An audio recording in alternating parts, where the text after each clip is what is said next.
여러분 안녕하세요. 저는 엔드타임 미니스트리의 데이브 로빈스입니다. 이번 엔드타임 쇼에 함께해 주셔서 진심으로 감사드립니다. 여러분도 아시다시피 예수님께서는 마태복음 24장에서 노아의 때와 같이 인자의 임함도 그러하리라고 분명히 경고하셨습니다. 그리고 예수님께서는 사람들이 먹고 마시며 결혼하고 일상생활을 계속할 것이라고 말씀하셨습니다. 그리고 그들은 알지 못했습니다. 그때까지는 홍수가 왔습니다. 경고가 없어서가 아니라 그저 듣고 주의를 기울이기를 거부했기 때문입니다. 성경은 베드로후서 2장 5절에서 노아가 의의 선포자였다고 우리에게 말해줍니다.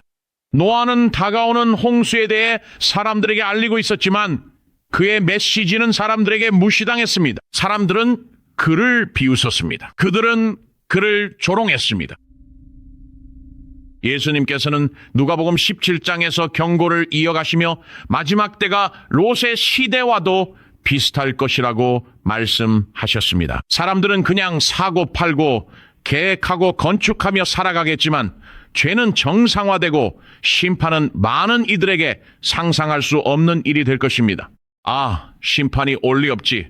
우린 그냥 원하는 대로 살래. 하지만 롯은 소돔에 경고했죠. 그러나 그의 말은 아무도 들으려 하지 않았습니다. 그는 사위들에게도 경고하지 않았나요? 하늘에서 불과 유황이 내릴 때까지 말입니다. 사도들은 이와 같은 패턴이 마지막 때를 특징 지을 것이라고 말했습니다. 베드로후서 3장 3에서 사절은 마지막 날에 조롱하는 자들이 나타날 것이라고 우리에게 말해줍니다. 그들은 그리스도의 재림에 대한 약속이나 예언을 조롱할 것입니다. 그리고 그들은 봐라, 모든 것이 계속되고 있잖아 라고 말할 것입니다. 알다시피 나는 태초부터 이런 말을 들어왔지만 모든 것은 그냥 예전처럼 계속되고 있잖아요. 그렇죠? 그리고 바울은 디모데후서 4장에서 사람들이 더 이상 건전한 교리를 견디지 못하고 진리에서 귀를 돌이켜 자기들이 듣고 싶어하는 말만 해주는 메시지를 찾게 될 것이라고 경고했습니다. 이것은 새로운 일이 아니며 하나님께서는 오래전 예레미야 6장 10절에서 이미 말씀하셨죠. 그들의 귀가 할례받지 않아 들을 수 없다고 말씀하셨습니다.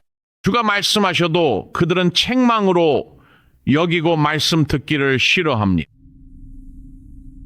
그리고 하나님의 경고는 심지어 모욕처럼 받아들여지기도 했습니다. 앞날에 대한 경고는 불쾌해요. 듣기 싫고 지금 이대로가 편안히 바꿀 생각 없습니다. 다가올 일에 대해 내게 말하지 마요. 난 당신 말에 신경 안 쓸 거니까요. 그리고 이제 우리는 2016년에 와 있습니다. 전쟁이 곳곳에서 벌어지고 우리 거리에서는 불법이 점점 심해지고 있으며 도덕적 혼란은 더욱 가속화되고 있죠. 예언이 우리 눈앞에 펼쳐지고 있습니다. 세계 정부와 종교의 등장, 짐승의 표의 전조가 주변에서 실현되고 있습니다. 그런데도 세상은 심판이 오지 않을 것처럼 혹은 불가능한 일인 듯 계속 흘러갑니다. 우리는 이런 말을 늘 들었지만 하나님의 심판이 내 삶에 실제로 영향을 주진 않았죠. 그래서 그건 거의 불가능해 보입니다.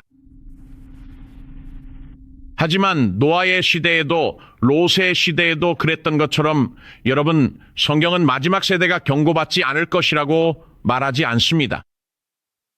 성경은 많은 사람들이 하나님의 말씀을 듣지 않거나 귀 기울이지 않을 것이라고 말합니다.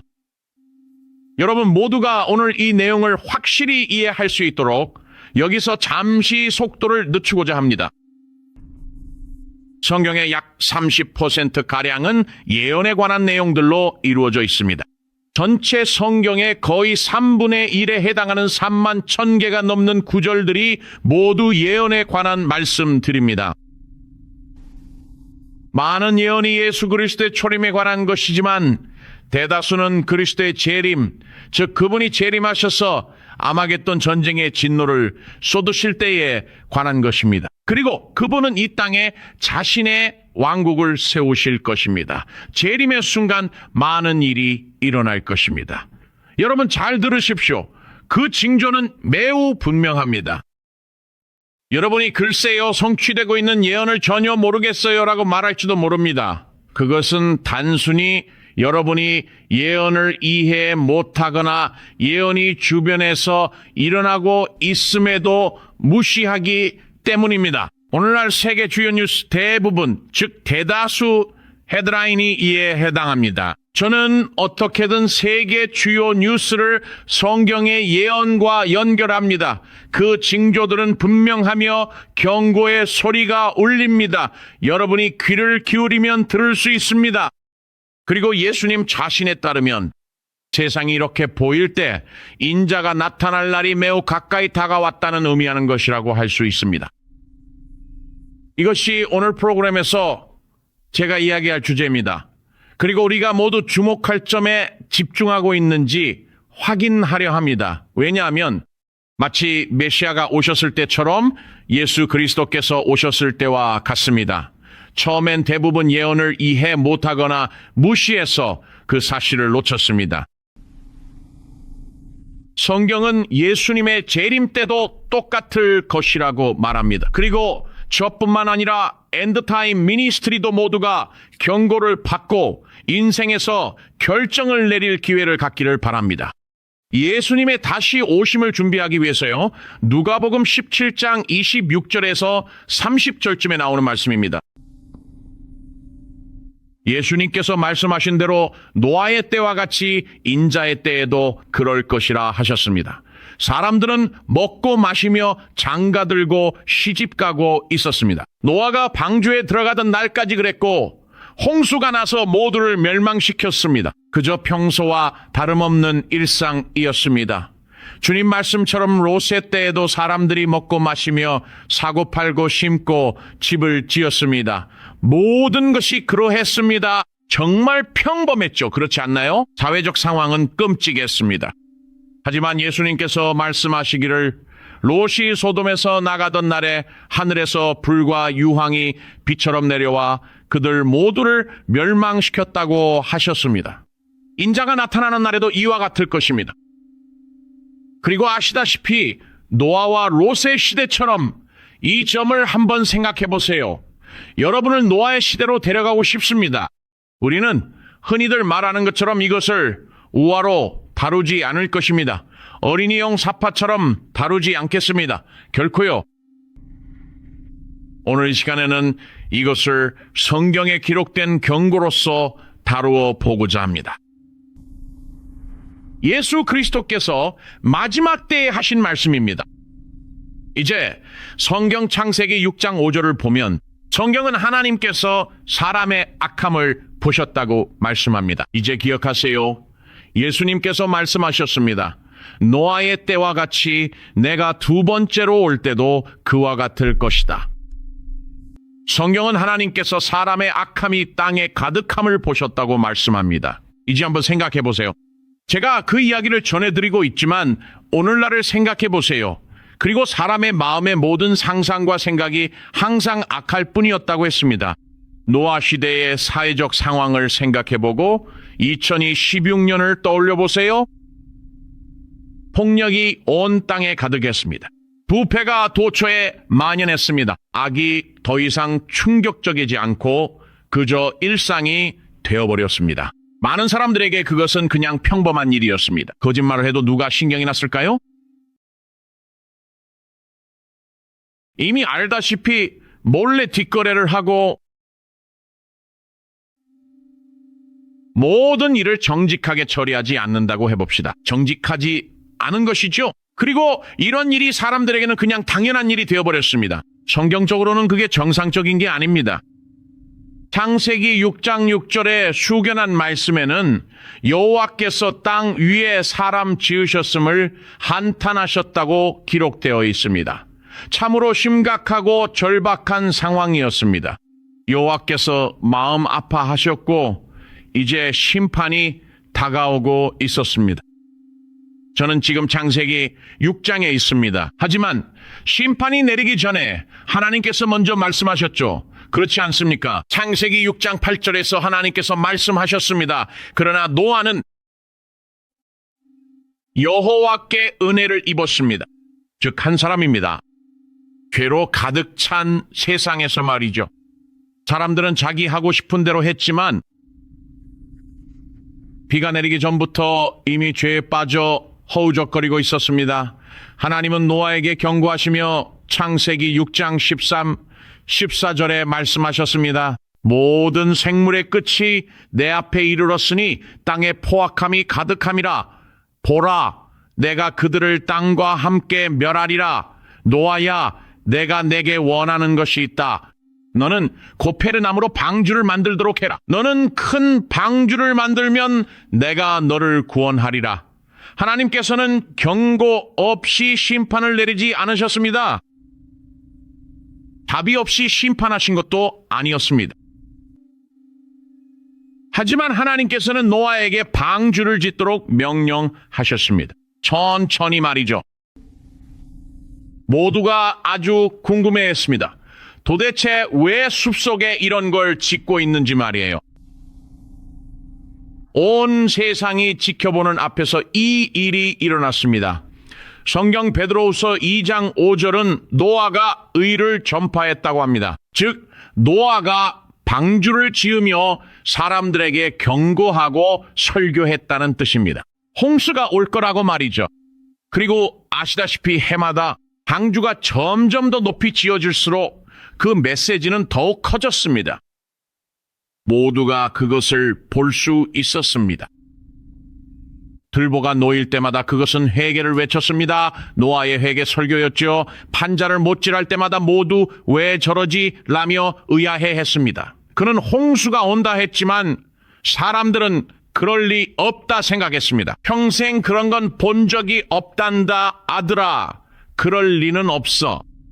하지만 못을 칠 때마다 심판이 다가오며 구원이 준비됐음을 선포했습니다. 노아는 의로움을 전하는 설교자였습니다. 하지만 여기서 중요한 점이 있습니다. 예수님은 노아의 때와 똑같이 될 것이라 말씀하셨습니다. 인자가 오시기 전 재림하시기 전에 사람들은 듣지 않았고 노아는 설교했습니다.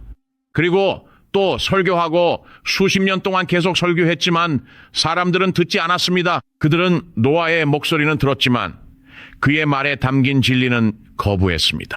예수님께서 직접 그 세대를 마태복음 24장 37절에서 39절까지 묘사하셨습니다. 그분께서는 말씀하셨습니다. 노아의 때와 같이 인자의 임함도 이와 같으리라. 홍수 전 그들은 먹고 마시며 장가들고 시집가며 평소처럼 살아가고 있었습니다. 그들은 선지자 노아의 경고에 귀 기울이지 않았습니다. 하나님이 홍수로 세상을 심판하실 것이라고 제게 보여주셨습니다. 그들은 노아의 말을 무시했습니다. 우린 평생 본 적도 없는 일이야. 노아, 너 미쳤구나. 노아가 하나님의 말씀을 전하며 경고했지만 말이죠. 그는 하나님께 직접 받은 예언을 전했습니다. 앞날을 경고했음에도 그들은 여전히 귀를 기울이지 않았죠. 그리고 홍수가 와서 그들을 모두 휩쓸어 가기 전까지는 아무것도 몰랐습니다. 그들에게는 기회가 있었지만 선지자의 말에 전혀 귀 기울이지 않았습니다. 그들은 알지 못했습니다. 정보가 없어서가 아니라 듣기를 거부했기 때문입니다. 나는 절대 그런 상황에 처하고 싶지 않아. 준비도 전혀 되어 있지 않았던 거야. 자, 방주가 완성되었을 때 성경은 우리에게 정말 소름 끼치는 사실을 알려줍니다. 창세기 7장을 보겠습니다. 성경에 따르면 주 하나님께서 노아에게 너와 내 온 집은 방주로 들어가라고 말씀하셨습니다. 창세기 7장 16절에는 주께서 그를 안에 가두셨다고 나옵니다. 주님께서 문을 닫으셨고 노아도 밖에 사람들이 닫은 것도 아니었습니다. 하나님께서 직접 문을 닫으셨습니다. 그리고 사람들은 알다시피 누가 신경이나 쓰겠냐고 생각했습니다. 노아가 또 미쳤나 싶었죠. 문을 닫고 있길래 작동 확인 중이라 생각했죠. 근데 사람들은 거기 서서 구경만 하더군요. 그중 한 명이 빗방울을 느꼈고 저게 뭐지라고 생각했죠. 곧 더 많은 빗방울이 떨어지며 비가 쏟아졌습니다. 그리고 노아가 그들에게 예언했던 일이 실제로 일어나기 시작했습니다. 그들은 한 번도 홍수를 본 적이 없었습니다. 하지만 그들은 이 일을 직접 겪게 되었고 온 세상이 물에 잠길 것입니다. 노아는 심판을 경고했지만 그들은 비웃었습니다. 그들은 그를 비웃었습니다. 창세기 7장 11절과 12절에 따르면 큰 기품의 샘들이 터지고 하늘의 창들이 열려 비가 땅 위에 쏟아졌다고 기록됐습니다. 40주야 동안 계속되었습니다. 홍수의 물이 누구도 상상하지 못할 만큼 높이 불어올랐고 모세를 비웃고 조롱하고 농담하며 놀리던 일들이 이제는 공포로 바뀌었습니다. 조롱은 비명으로 변했습니다. 그리고 경고를 무시했던 사람들은 이제 필사적으로 안전한 곳을 찾아 헤맸습니다. 하지만 이미 너무 늦었습니다. 방주의 문은 하나님의 손에 의해 굳게 닫혔습니다. 그 문을 열 수 있는 방법은 없었습니다. 하나님께서 문을 닫으신 순간 이제 당신에게 주어진 구원의 기회는 모두 끝이 났습니다. 성경은 창세기 7장 21절에서 23절에 이렇게 기록합니다. 땅 위에 움직이는 모든 생물이 죽었고 모든 생명체가 멸망했습니다. 노아와 그와 함께 방주에 있던 자들만이 살아남았습니다. 방주 안은 아시다시피 어두웠습니다. 방주가 물 위로 흔들리고 덜컹거렸죠. 그리고 방주는 신음하고 삐걱거렸지만 가라앉지는 않았죠. 맞죠? 동물들로 방주 안 냄새가 심했겠지만 그래도 여러분은 그 안에 있고 싶었겠죠? 당연히요. 노아는 의로운 삶을 살고 하나님께 순종했기 때문에 그의 생명은 심판에서 구원받았습니다. 노아는 심판의 자리에 있었지만 그의 생명은 안전하게 보존되었습니다. 심판이 그에게 쏟아지지는 않았습니다. 예수님은 이 모든 일들이 제 재림 직전에 일어날 것이라고 말씀해 주셨습니다. 의인들은 내 재림 때까지 이 땅에 남아있을 것이지만 내 심판은 그들에게 쏟아지지 않을 것이다. 이제 여러 방향으로 이야기를 풀어갈 수 있겠지만 저는 여기서 이 이야기 자체에 집중하겠습니다. 수개월간 떠있던 방주가 마침내 멈췄습니다. 정확한 위치는 모릅니다. 많은 이들이 방주를 찾았다고 하지만 전 잘 모르겠네요. 노아는 기다렸고 멈춰선 방주는 더 이상 떠다니지 않았습니다. 노아는 기다리며 까마귀와 비둘기를 보냅니다. 아시다시피 비둘기가 올리브 잎을 물고 오죠. 그리고 이제 생명이 다시 땅에 돌아오고 있습니다. 그들은 오래 기다렸습니다. 비둘기가 돌아오지 않자 노아는 땅이 그들을 받아들일 준비됐음을 알았습니다. 방주에서 나갈 때가 되었습니다. 노아가 마침내 마른 땅에 발을 디뎠을 때 오랜만에 땅을 밟았습니다. 창세기 8장 20절에 따르면 노아는 즉시 여호와께 제단을 쌓았고 그것은 그의 첫 예배였습니다. 그리고 하나님께서 다시 말씀하셨습니다. 이번에는 진노가 아니라 약속으로 말씀하셨죠. 창세기 9장 11절에서 13절에 하나님께서 말씀하셨습니다. 다시는 홍수로 모든 생명이 끊어지지 않을 것이다. 내가 내 무지개를 구름 속에 두리니 이것이 나와 땅 사이의 언약의 증거가 될 것이다. 무지개는 심판전이 아닌 후에 나타났고 명심할 것은 홍수가 경고 없이 오지 않았다는 점입니다. 노아 가족에겐 자비가 먼저였습니다. 그리고 시간이 주어졌고 피할 길도 마련되었습니다. 하지만 대부분의 사람들이 경고와 예언자의 말을 듣지 않았기 때문에 그들은 미리 준비하지 못했습니다. 그래서 그들은 방주 안으로 들어가지 못했습니다. 예수님께서도 자신의 재림 직전에 똑같이 될 것이라고 말씀하셨죠. 그래서 여러분이 준비할 기회를 가지셨으면 합니다.